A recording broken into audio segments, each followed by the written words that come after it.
আসসালামু আলাইকুম, সবাই কেমন আছেন? আজকে আমি রান্না করবো কাঁচা কাঁঠালের মজাদার খিচুড়ি। এই যে আমি কিন্তু কি সুন্দর কাঁঠাল নিয়ে নিয়েছি। এখন আমি চুলাটা ধরিয়ে নিলাম। তারপরে চুলার ওপর দিয়ে দিতে হবে একটা পাতিল, তার ভিতরে গরম পানি, তার ভিতরে পানি দিয়ে দিতে হবে আর পানিটাকে গরম করে নিতে হবে। তারপরে এতে দিয়ে দিতে হবে হলুদের গুঁড়া। এই যে পরিমাণ মতো হলুদের গুঁড়া দিয়ে দিচ্ছি, একটু পরিমাণে বেশিই দিতে হবে।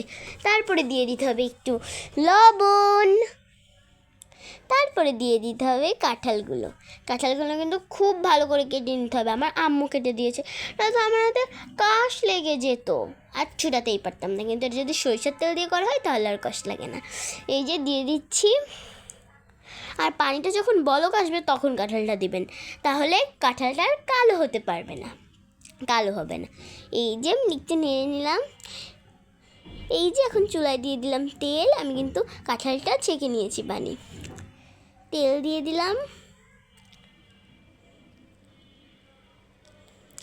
এখন আমি দিয়ে দেবো তেজপাতা, গরম মশলা আর ফল। তারপর দিয়ে দিতে হবে পেঁয়াজ কুচি, মরিচগুলোকে মাঝখান থেকে ফেলে দিয়ে দিয়েছি। তারপরে একটু ভেজে নিতে হবে। এটা কিন্তু আমার আপার নানু রান্না করে, আমার কাছে খুবই ভালো লাগে। আমার নানু আর দাদু রান্না করে, আমার কাছে অনেক অনেক অনেক ভালো লাগে। এই তারপরে একটু চিকেন দিয়ে দিলাম। এই যে চিকেনটা দিয়ে সব কিছু মিক্স করে নিচ্ছি। আর এটা মনেই হয় না যে যদি মাংসও না দেওয়া হয় তাও খেয়ে ফেলতে পারবো, কারণ এটা মনেই হয় না যে কাঁঠাল। তারপরে দিয়ে দিলাম আদা বাটা, রসুন বাটা, তারপরে জিরা। এই যে জিরা বাটা দিয়ে দিলাম। তারপরে দিয়ে দিলাম গরম মশলা বাটা। এই যে তারপরে দিয়ে দিলাম ধনিয়া পাতা। এই যে সব কিছু দিয়ে দিচ্ছি। এবার দিয়ে দিতে হবে মরিচের গুঁড়ি। এই যে মরিচের গুঁড়ি দিয়ে দিচ্ছি, একটু বেশিই দিব। তারপরে দিয়ে দিতে হবে আমাদের হলুদের গুঁড়ি। এই যে এখন হলুদের গুঁড়িও দিয়ে দিচ্ছি। আর একটা চিকেনটা দিলেও আমার কাছে অনেক মজা লাগে, কারণ কাঁঠাল আমার অতটা ভালো লাগে না, কিন্তু খিচুড়িটা আমার ভালো লাগে। এই যে ভালোভাবে কষিয়ে নিতে হবে। এই যে এখন আমরা দিয়ে দিব কাঁঠালটা। এই যে দিয়ে দিচ্ছি।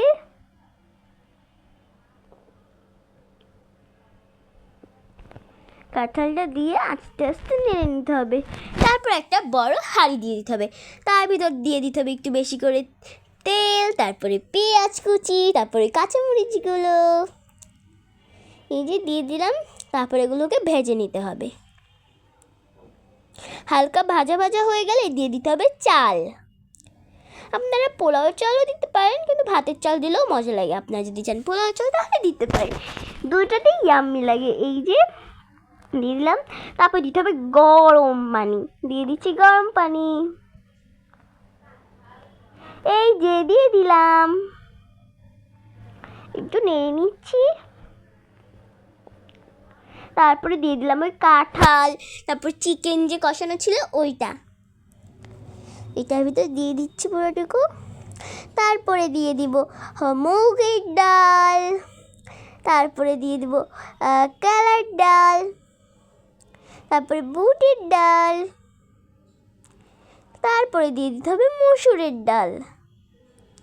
এই যে মসুরের ডাল দিয়ে দিলাম। এই যে মসুরের ডাল দিয়ে দিচ্ছি। মসুর ডাল দেওয়া হয়ে গেলে ভালো করে সব কিছু মিক্স করে নিতে হবে। এই তো আমার ইয়াম্মি খিচুড়ি রেডি। তারপরে দিয়ে দিতে হবে একদম প্রাণ ঘি।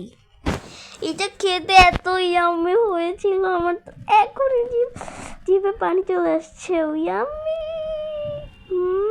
ইয়াম্মি।